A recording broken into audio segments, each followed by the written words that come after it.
यावत चंद्र दिवाकरो सूर्य, या जगातले सूर्य आणि चंद्र, चंद्र आणि सूर्य अस्ताव्यस्त होईपर्यंत ते राज्याचा इतिहास अमर राहील. आणि हे राजेच करू शकतात. राजावर खूप आक्षेप आहेत. मी मगाशी म्हणालो तुम्हाला जाता जाता की शिवाजी राजे देव होते. जयंती कुणाची असते हो? देवाची. पुण्यतिथी कुणाची असते? संतांची. ज्ञानेश्वर महाराज पुण्यतिथी, तुकाराम महाराज पुण्यतिथी, एकनाथ महाराज पुण्यतिथी. पुण्यतिथी संतांची. जयंती हनुमान जयंती, दत्त जयंती देवाची, पुण्यतिथी संतांची. महाराजांची पुण्यतिथी आहे आणि जयंती पण आहे. आता शिवजयंती येणारी, त्याच्यानंतर पुन्हा तिथी पुण्यतिथी. आणि तुकाराम महाराजांच्या समर्थांच्या कीर्तनाला महाराज हजारो वेळा बसलेले आहेत. म्हणजे महाराज भक्तही होते, देवही होते आणि संतही होते. काय ताकद आहे. मुंबईमध्ये प्रसंग घडला. एका मुसलमान युवतीवर 4-5 गुंड हल्ला करायला लागले आणि जीव मुठीत घेऊन ती पळत होती, नुसती पळत होती, नुसती पळत होती, पळत होती, पळत होती. सगळ्यांचे घर बंद होते. एक पलीकडे गेल्यानंतर एका गल्लीमध्ये एक हिंदू तरुणाचं घर उघडं होतं. तो हिंदू तरुण घरामध्येच बाथरूमला गेलेला होता. तिने पटकन त्या घरामध्ये प्रवेश केला. 19-20 वर्षाची सुंदर युवती, सुंदर तरुणी, आणि आतून दार लावून घेतलं. तो बाथरूम मध्ये परत आल्यानंतर की नाही त्यांनी बघितलं की एक मुसलमान युवती आपल्या पलंगावर बसलेली आहे. त्यांनी विचारलं काय झालं काय? नाही म्हणाली काही गुंड माझ्या मागे लागले. तो बाहेर गेला. त्या गुंडाशी 4 हात केले, त्यांना नामोहरम केलं. पण तो तितकं करून येईपर्यंत ती त्या पलंगावर झोपी पण गेली होती. माझा दृष्टांत नीट आहे का बरं का? झोपी पण गेली होती. हा म्हणाला मी एकटाच घरात आहे. ती 19 वर्षाची, मी 22-23 वर्षाचा आहे. ही माझ्या घरात, माझ्याच पलंगावर, माझ्याच गादीवर झोपली आहे. ज्यावेळी सकाळी उठली ना ती, हा रात्रभर बसूनच होता एका कोपऱ्यात. ज्यावेळी सकाळी उठली ना, त्यांनी तिला प्रश्न विचारला, मुली तू रात्रभर माझ्या गादीवर आणि माझ्या पलंगावर झोपली, तुला भीती नाही वाटली? तू तरुण, मी तरुण, दोघच घरात, भीती नाही वाटली? त्या मुलीनं काय उत्तर दिलं? कुणाच्या? मुसलमानाच्या. त्या मुलीनं उत्तर दिलं, नाही वाटली मला भीती. तू इतकी निश्चिंत कशी काय झोपलीस? ती म्हणाली, भैया मी घरात शिरताना तुझ्या भिंतीवर छत्रपती शिवाजी महाराजांचा फोटो बघितला.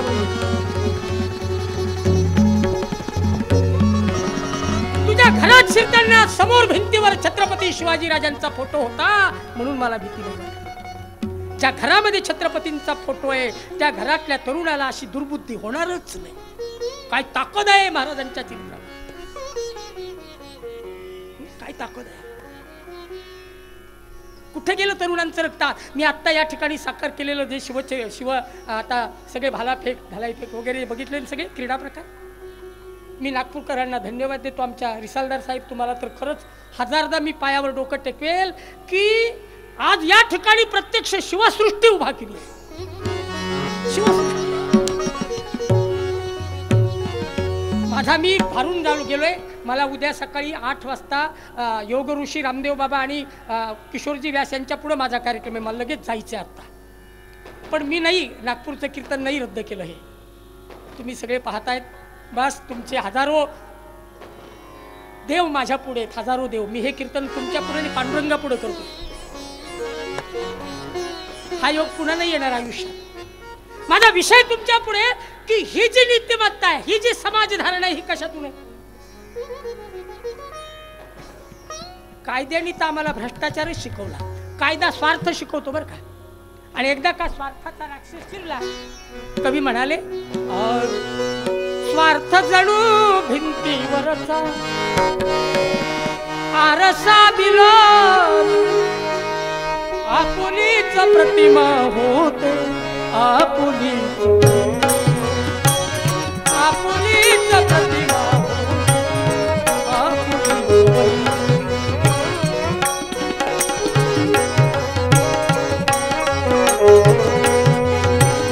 घडोघडी अपराधांचा पोल सावला, उघडवार देवा हात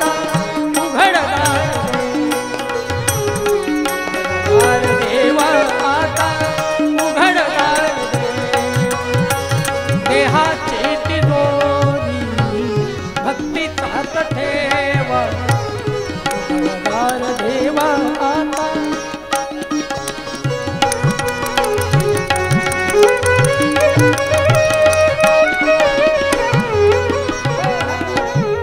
नीट ऐका बरं, नीट ऐका. एक प्रसंग मी शिवाजी राजांच्या जीवनातला सांगितला आणि 1.5 तासाच्या कीर्तनात काय शिवाजी बोलता येतील. दुसरा प्रसंग, शिवाजी महाराजांचं राज्य हे गो ब्राह्मण प्रतिपालक राज्य होतं. नक्की नक्की बिरुदावली होती, गो ब्राह्मण प्रतिपालक. ज्या दिवशी या देशाला स्वातंत्र्य मिळालं ना, वाक्य नीट ऐका, 56 वर्षापेक्षा अधिक काळ झाला. ज्या दिवशी या देशाला स्वराज्य मिळालं, देश स्वतंत्र झाला, त्या दिवशी या देशामध्ये फक्त 35 कत्तलखाने होते. फक्त 35 कत्तलखाने. गेल्या 56 वर्षात 35,000 कत्तलखाने. त्या गाईला अशी आधुनिक यंत्रणा निघली आहे की फक्त आत ढकलायचं, हाडं वेगळे, मांस वेगळं, कातडं वेगळं, आणि ती गाय तडफड तडफड तडफड करीत असते. या भारत देशाचा जर विचार केला ना, तर गाय ही या देशाची लक्ष्मी आहे. बळीराजाच्या घरातली गाय गेली, शेतकऱ्याच्या घरातली गाय गेली आणि शेतकरी आत्महत्या करायला लागला. महाराज 8 वर्षाचे होते आणि 8 वर्षाचे असताना बास मासाहेबांनी त्यांना विजापूरला नेलं. त्यावेळी शहाजीराजे विजापूरकरांच्या दरबारामध्ये नोकरी करत होते, सरदार होते. बादशाहच्या कानावर बातमी गेली, क्यों शहाजीराजे आपका बेटा यहाँ आ गया बीजापुर में. जी हाँ सरकार, परवरदिगार जरूर आ गया. दिखाओ तो सही एक बार, दरबार में तो लाओ. 10-12 वर्षाचं वय बरं. हमको देखने तो दो, कैसा है तुम्हारा बेटा. पूर्वीचे हे सगळे तरुण मावळे पाहू वाटायचे, पोरं पाहावं वाटायचे बरं. काय पोरं असायचे. आताचे पोरं जे ढालाईत भालाईत होते ना, दानपट्टा, काठी, तलवार, हे जे खेळत होते ना, पाहावं वाटतात पोरं. पण बहुतांशी घरात गेलेली पोरं पाहिली की वाटतं हे नको असताना झालीत का. हातपायाच्या काड्या, पोटाचा नगारा, तोंडावर माशी बसली तर हाणता येत नाही. अरे बंड्या, माशी बसली ना, तू हान कर, तिथंच वाकडं करतो. माशी हाणता येत नाही. एकाचे वडील मरण पावले म्हणजे अजून पावले नव्हते, पण त्या बेतात होते. डॉक्टरला बोलावून आणलं. एक जण म्हणला मी डॉक्टरला घेऊन येतो आणि तसेच औषधे आणतो. वडील घरी अस्वस्थ, तो डॉक्टरला आणायला गेला. दुसरा पोरगा म्हणला समजा डॉक्टर तर येतीलच, पण हे जाण्याच्याच बेतात आहे. तो म्हणला घरी बसून तरी काय करू, तोपर्यंत सामान घेऊन येऊ. मग त्यांनी लाकडं, गोऱ्या, रॉकेल, बांबू, सुतळी. तिसरा म्हणला मग तो गेला लाकडं बांबू आणायला, मी तरी घरी बसून एकटा काय करू, लोक बोलावून आणतो. अजून गेलेले नव्हते वडील.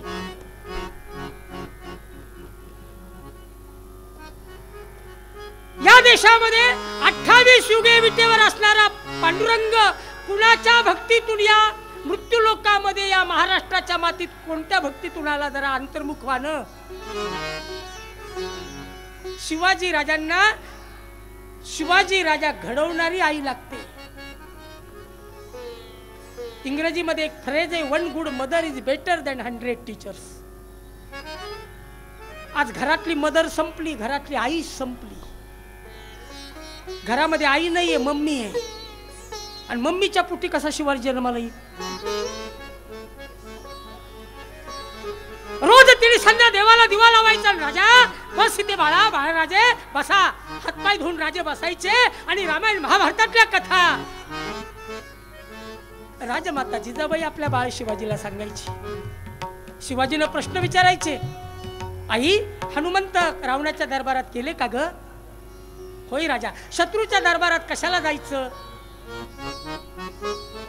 आईनं उत्तर द्यावं, राजे शत्रूच्या जवळ गेल्याशिवाय शत्रूची हिम्मत आणि किंमत कळत. तू जा शहाच्या दरबारात. मला कळत नाही 1.5 तासात मी कसं शिवाजी मांडणार. ते किती वेळ जातोय बघा ना तुम्ही. मी जाईल आई साहेब, मी जाईल दरबारात. हे संस्कार कुणी बिंबवले? आज आजी आजोबा सुद्धा टीव्ही पुढे. पूर्वी आजी नावाचं विद्यापीठ घराघरामध्ये होतं. आता आजी आजोबा समोर टीव्हीच्या डोळ्याच्या खाकडा झाले. तरी घरातला राष्ट्रीय एकात्मतेचा एकच कार्यक्रम आहे. मुलगा मुलगी, सून मुलगा, नातू नात आणि आजी आजोबा एकत्र येऊन बसायचं. समोर चित्रहार. एखाद्या दिवशी वेळ झाला ना, समजा ऑफिसमध्ये कामानिमित्त तो रिक्षेत बसतो, घरी येतो. रिक्षावाला म्हणतो जल्दी चलाओ जल्दी चलाओ जल्दी चलाओ. तो रिक्षावाला म्हणला क्या बात है साहब, इतनी जल्दी क्या है, रास्ते में कितनी भीड़ है, क्यों जल्दी चलाओ. नहीं हमारा चित्रहार जाएगा. तो रिक्षावाला म्हणला ठीक आहे चित्रहार जाईल, पण याच्यापेक्षा जोरात जर स्पीडनं रिक्षा नेली तर तुमच्या माझ्या चित्रावर एकाच वेळी हार पडल. त्याचा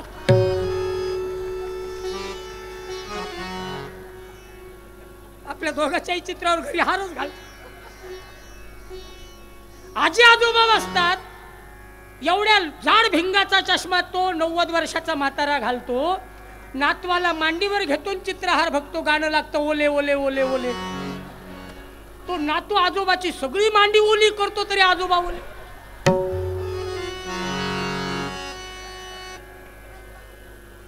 नव्वद वर्षाच्या वयातही ही अक्कल आली नाही तर आम्ही का जगलो. म्हणून आम्ही गेल्यानंतर आमच्या पुण्यतिथीचं किंवा श्राद्धाची तिथी सुद्धा आमच्या पिढीमध्ये कुणाच्या लक्षात राहते.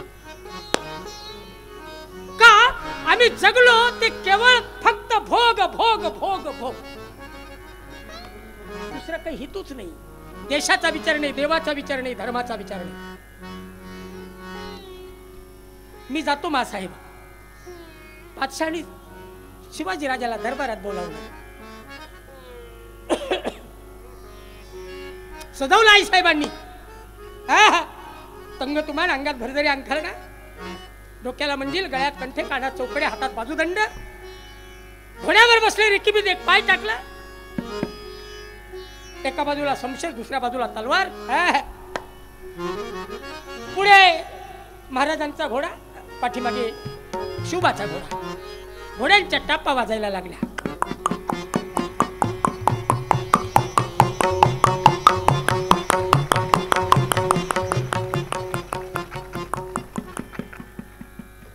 घोड्यांच्या टापा वाजतायत.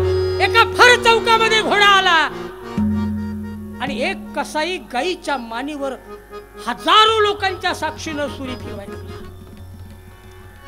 शिवाजी राजांचं राज्य गो ब्राह्मण प्रतिपालक होतं. शिवाजी राजांचं राज्य हे परमेश्वरावर नितांत प्रेम करणारं राज्य होतं. शिवाजी राजांचं राज्य हे नीतीचं राज्य होतं. मगाशी मी महाभारतातला श्लोक सांगत होतो. राजशक्तीर अधिष्ठानम धर्मशक्तीर ही तत्वतः.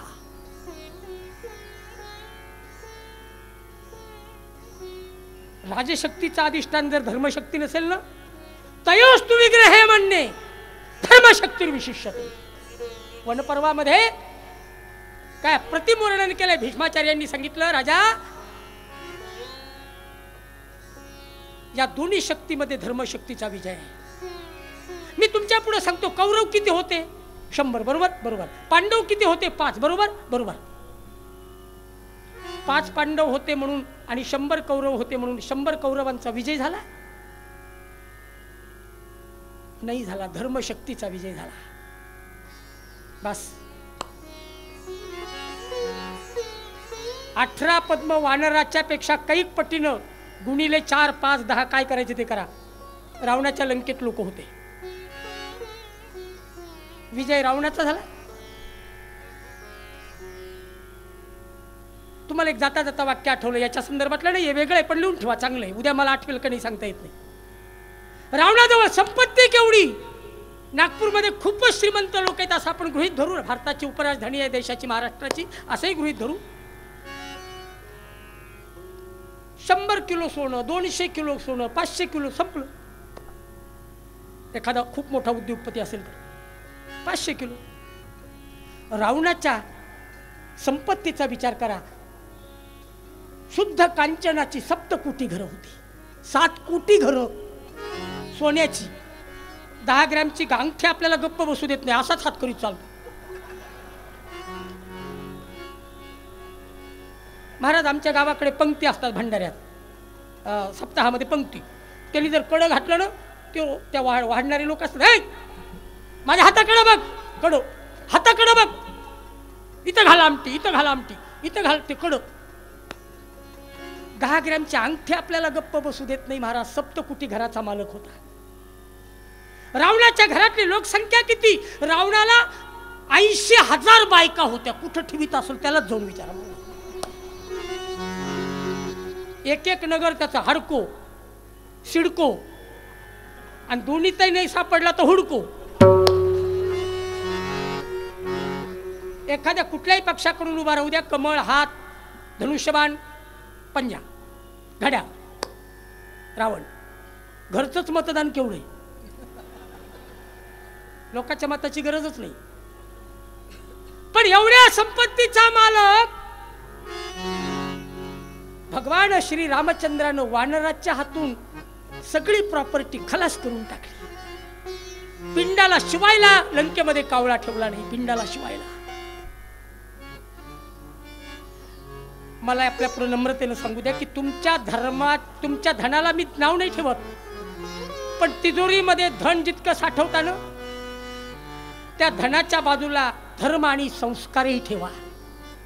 जर धनाला धर्माचा स्पर्श नसेल ना, तर ते धन जळतं तरी नाही तर बुडतं तरी. लंका जळाली, द्वारका बुडाली.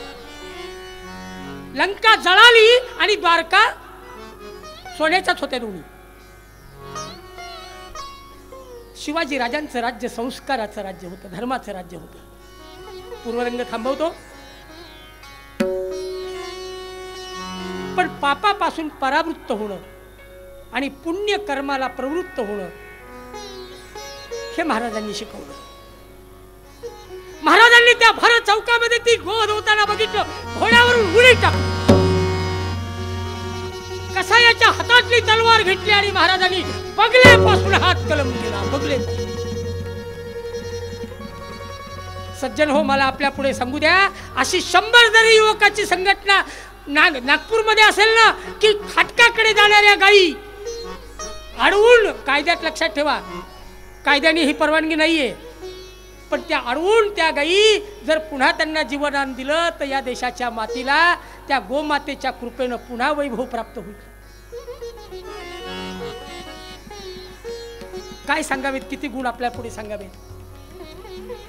पण आज विद्रोही साहित्य आणि विकृत माणसं लोकांच्या मनात फक्त विष बीजारोपण, विष कालवण्याचं काम करताय. समर्थ गुरु नव्हते, तुकाराम काय अख्खा दासबोध वाचला ना तुम्ही, तर समर्थ शिवाजी राजांचे गुरु होते का नाही हे सांगायला वेगळं कुणी आणायचं कारण नाही. दासबोधात बघा तुम्ही, या देशाचं परमभाग्य की एकीकडे राजाला धर्माचं अधिष्ठान प्राप्त करून देणारा संत आला होता आणि धर्माचं अधिष्ठान जगणारा राजा या देशाला मिळाला होता. पूर्वरंगी इथे थांबवतो. मग राजदेव नाही असं जर म्हणायचं असेल तर राजे कोण होते? देवच होते. देव ओळखता आला पाहिजे. माझ्यासमोर बसलेले आमचे महाराज कोण आहेत? देवच आहे. बरं, इतक्या संख्येने आपण या ठिकाणी सगळ्या इंद्रियाचे कान करून कीर्तन ऐकत आहात, कोण आहे? देवच आहेत ना. पांडुरंग माझ्या कीर्तनात कधी नाचला नाही, पण तुम्ही नाचताय हे मला मात्र नक्की कळतं. आणि पांडुरंग तुमच्यापासून वेगळा आहे याचं मला कधी वेगळा आहे असं मी कधी मानतच नाही, तुमच्यातच आहे. आपली धारणा अशी असते की आमच्या पुढे जर शेला पांघरलेला, पितांबर घातलेला, मुकुट घातलेला, वैजंती माळा घातलेला जर कुणी प्रगट झाला ना तरच तो देव. असं नाहीये. आपल्याला माणसं ओळखता येत नाही तर देव कसा ओळखता येणार? दत्त महाराजाच्या दर्शनाला बीडला गेलो, एकदा गुरुवार होता, दर्शन घेतलं, बाहेर आलोय. कांदळा भीक मागत होता, देगा उसका भी भला, न देगा उसका भी भला, देगा उसका. मी खिशात 1 रुपया घातला, खिशात हात घातला, 1 रुपया घेतला आणि त्याच्या ताटात टाकला. पुढे गेलो. पुढे गेल्याबरोबर त्यांनी हाक मारली, महाराजजी इकडे या, आंधळा. मी आलो. का रे बाबा? नाही म्हटलं, तुम्ही आत्ता रुपया टाकला. म्हटलं हो टाकला. तुम्ही टाकलेला रुपया खोटा आहे. म्हटलं बघू दे. बघितला, खरंच खोटा होता. पण माझी काय चूक, लोकांनी माझ्या ताटात टाकलेला. लोक खोटे पैसे 2 ठिकाणी टाकतात, देवाच्या पिटीत आणि बुवाच्या ताटात. अजूनही या काळात सुद्धा मला 2-2 पैसे ॲल्युमिनियमचे असतात ना, 3 पैसे 2 पैसे 10 पैसे, ती मला अजूनही आरतीत येतात. मी आपल्या घरी जातो, एका डब्यात साठवून ठेवतो. बायको म्हणली तुम्ही मूर्ख आहेत का? म्हणलं काय झालं, हे 2 पैसे मार्केटला चालत नाही, तुम्ही कशाला ठेवतात? म्हणलं असू दे, तुला नाही कळणार. ती म्हणली असू दे म्हणजे काय? म्हणलं असू दे, तुला नाही कळणार. ती म्हणली सांगा तर खरं काय कळणार नाही? म्हणलं तू झोपली ना, मी झोपल्यावर रात्री तो डबा उशाला घेतो, मला शांत झोप लागते. आपल्या उशाला 2 पैसे आहेत, ॲल्युमिनियमचे 2 पैसे.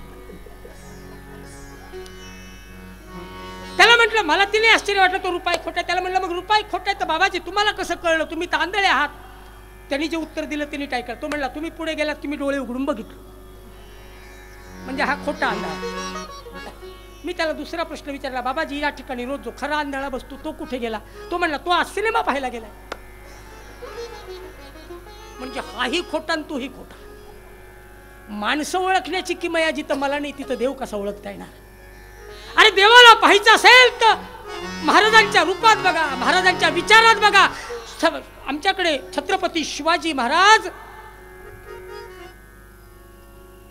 म्हणून व्यक्ती म्हणून महाराजांकडे बघू नका. महाराज हा एक विचार आहे.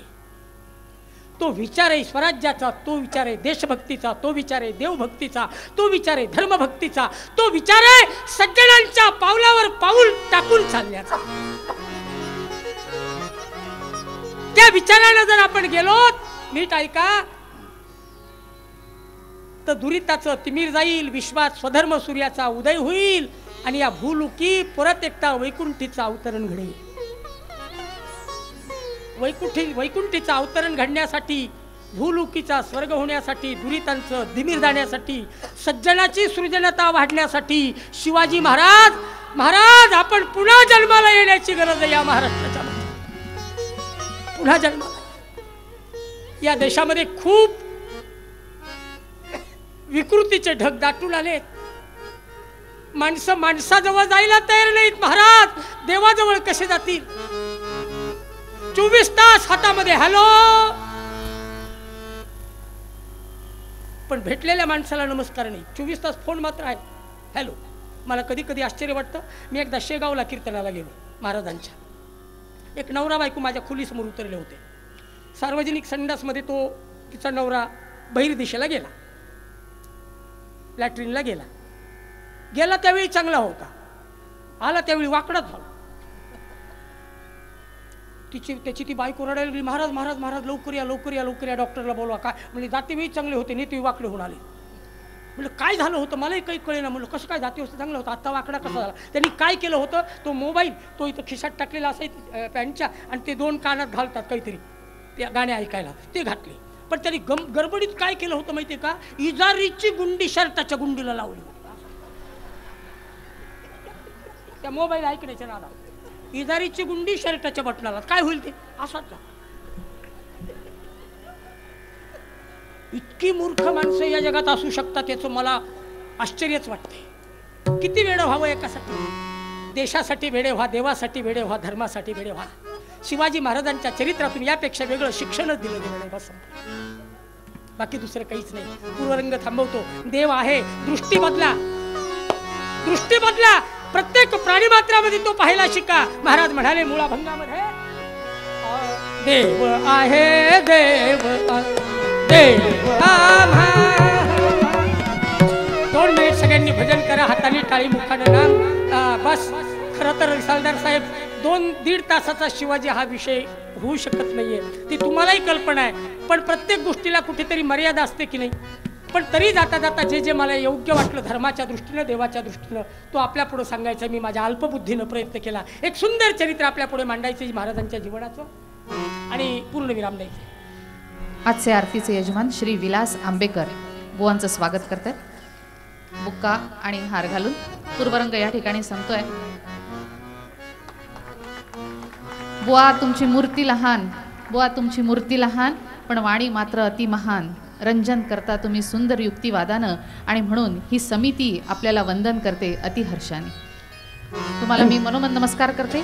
आपण ऐकूया उत्तरार्ध. धन्यवाद. 2च मिनिटाचं भजन आहे. तुम्ही कुणी काही वाजू नका, म्हणजे त्यांचं ऐकू येईल मला. आपल्या वाजवण्यात त्यांचा आवाज लुप्त होतोय की काय असं वाटतंय. अतिशय बहारदार रसाळ चरित्र महाराजांच्या आपल्या पुढे शौर्य गाथा सांगायची मला, अगदी माझ्या वेळेमध्ये. माझा वेळ किती हे मात्र सांगत नाही. तेवढ्या वेळेत तुम्हाला बसवेल. गोड भजन करा एकदा मस्त पैकी. हरे राम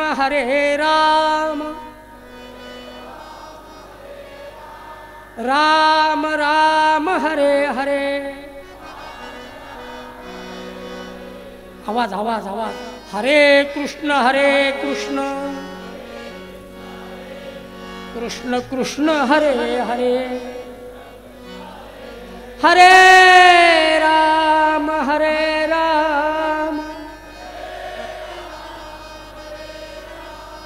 राम राम हरे हरे.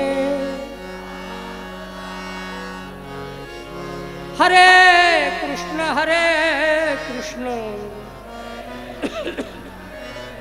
कृष्ण कृष्ण हरे हरे. दिगंबरा दिगंबरा श्रीपाद वल्लभ दिगंबरा.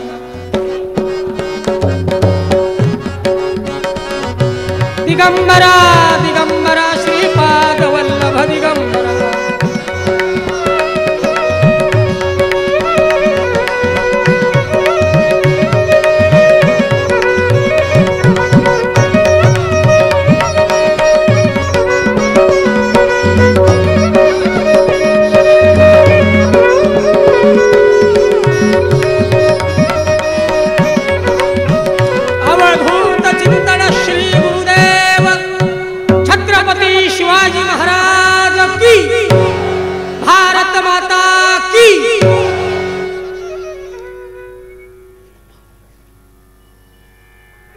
सकाळची वेळ आहे.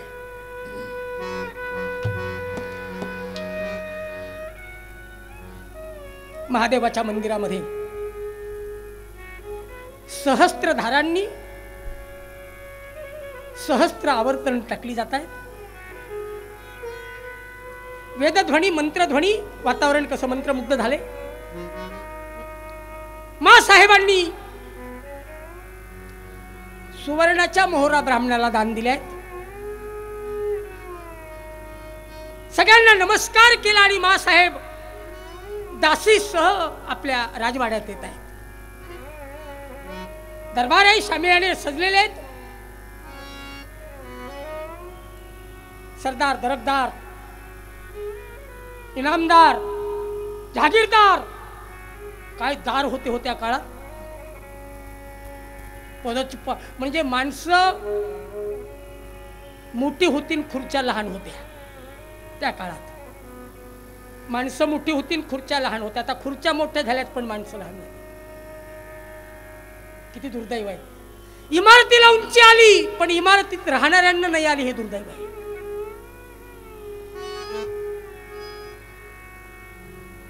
मा साहेब आपल्या दासीसह दरबारात येत आहे. वाड्यातच दरबार आहे. मसनदी लोडाला टेकून राजे बसलेले आहेत. सचिंत आहेत. मस्तकाला हात लावलाय. आईच वाचू शकते बर का लेकराचं चेहरा वाचता येतो बरं. आई वाचू शकते. महाराजांच्या काळजात कसली तरी चिंता आहे. महाराज राजे कसली चिंता जळते आम्हाला नाही सांगणार. काय गोड बोलत होते हो महाराज. कसली चिंता जळते आम्हाला नाही सांगणार. आणि बाळराजांच्या जवळ राजांच्या जवळ आई साहेब बसले. महाराजांनी डोळ्यामध्ये पाणी आणून सांगितलं, आई साहेब आपलेच दात आणि आपलेच ओठ. दाताखाली जीभ रगडली तर जीभ तोडायची की दात. आई साहेब आम्हाला नाही कळत, तुम्ही सल्ला द्या. अजून बारी काय झालं राजे मला सांगा ना जरा स्पष्ट सांगा. मा साहेब आमच्या चुलत भावानं आमच्या कोशागारातून काही द्रव्य नेलंय. राज्याच्या विकासासाठी नेलंय तंजावरला. महाराज आईला सांगतायत, आई साहेब ते माझ्या रयतेचं धन आहे, माझ्या कष्टकऱ्याचं धन आहे महाराज. माझ्या शेतकऱ्याचं धन आहे, शेत साऱ्याच्या निमित्ताने त्यांनी आमच्या खजिन्यात जमा केलंय, आम्ही त्याला उसलं म्हणून दिलंय, अनेक वेळा त्याला निरोप धाडले, लखोटे पाठवले, धन परत कर. माझ्या महाराष्ट्रातल्या रयतेचं धन आहे, पण नाही केलं परत.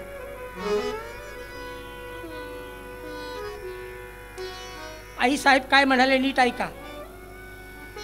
घोटाळा आम्ही केला नाही, केलं असलं तरी आम्हाला तेवढं वजा करून मग बाकीच्यांना शिक्षा केली. साहेब म्हणाल्या, राजे 30,000 सैन्य घेऊन जा आणि ते धन बऱ्या बोलानं जर दिलं नाही, कुणी व्यंकोजी भोसले बऱ्या बोलानं जर दिलं नाही तर प्रसंगी युद्ध करा, लढाई करा, आपल्या रयतेचं धन परत आणा, स्विस बँकेतलं धन परत आणा, तरच या देशाची गरिबी मिटेल. आणि आईच्या आज्ञेनं महाराजांनी 30,000 स्वार संगती, 30,000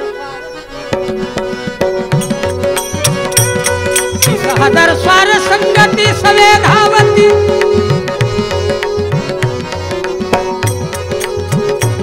30,000 स्वार संगती सवे धावती, काळाला भीती घेई पायदळ 50,000 थाटल चाल राज, मराठर हिरा मोठा मानेदार, मराठर हिरा मोठा.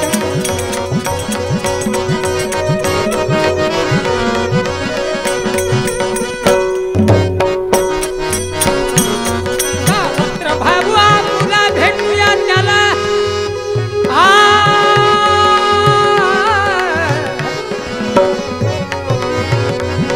सावत्र भाऊ आपुला, सावत्र भाऊ आपुला, सावत्र भाऊ आपुला भेटूया त्याला, पाहूया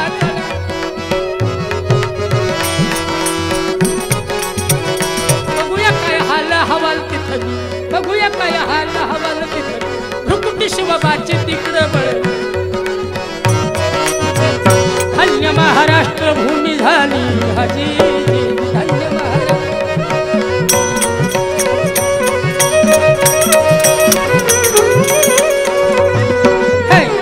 30,000 स्वार संगती, 30,000 स्वार संगती, 30,000 स्वार संगती सवे धावती, काळाला रमती. 30,000 सैन्य निघाले तंजावर प्रांतामध्ये. काही हत्तीवर, काही घोड्यावर, काही पायी, काही उंटावर, काही रथात, काही पालखीत. महाराजही बरोबर निघाले. पायात तंग तुमान, अंगात भरजरी अंगरखा, डोक्याला मंजिल, गळ्यातले कंठे. महाराज पालखीमध्ये बसले. महाराजांच्या बरोबर महाराजांचा सेनापती आहे हनुमंतराव गंभीर. नावानं गंभीर, वृत्तीनं खंबीर आणि लढाईलाही खंबीर असा हनुमंतराव महाराजांचा दूत आहे. 30,000 सैन्य रस्त्याने जाते आणि अर्ध रस्ता संपल्यावर सेना थांबली. काय झालं होतं मध्यंतरामध्ये, गोवळकोंड्याचं राज्य लागलं आणि गोवळकोंड्याच्या बादशहाच्या कानावर बातमी गेली की शिवाजी राजासारखा देव माणूस आपल्या सीमेवरून जातोय. आपण तर राजाला देव म्हणूतच, पण दुश्मन राजाला देव म्हणत होता.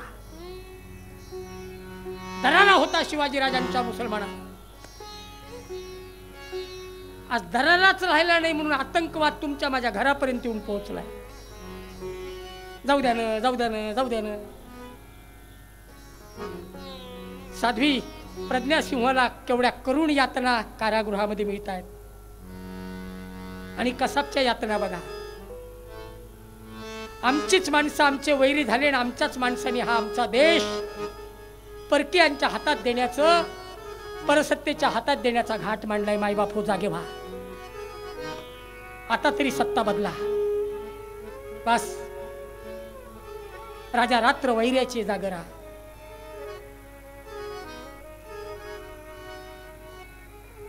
हनुमंतराव सेना का थांबली? महाराज गोवळकोंड्याचा बादशहा त्यांनी आपल्याला मादण्णा नावाचा त्याचा दूत पाठवलाय. त्यांनी विनंती केली आहे की महाराजासारखा देव माणूस आमच्या सीमेवर आहे तर आमच्या घरचा पाहुणचार घ्या. राजांनी हनुमंतरावलाच विचारलं, तुमची काय इच्छा, घ्यावा का, राहावं का, पुढे जावं? बादशाह उगा काही जेवायला घालायला वेळ आहे का? कुणी कुणाला वेळ का जेवायला घालायला? या आमच्या असं कोण म्हणेल? कीर्तनाला आलत ना, या आजच्या पुरतं जेवा, उद्या जा. किती जवळचा माणूस असला, जावाई आला, किती दिवस राहू वाटेल? खूपच लाडका असला 3 दिवस 4 दिवस 5 दिवस का आपण म्हणू नाही राहत आमचं नाही.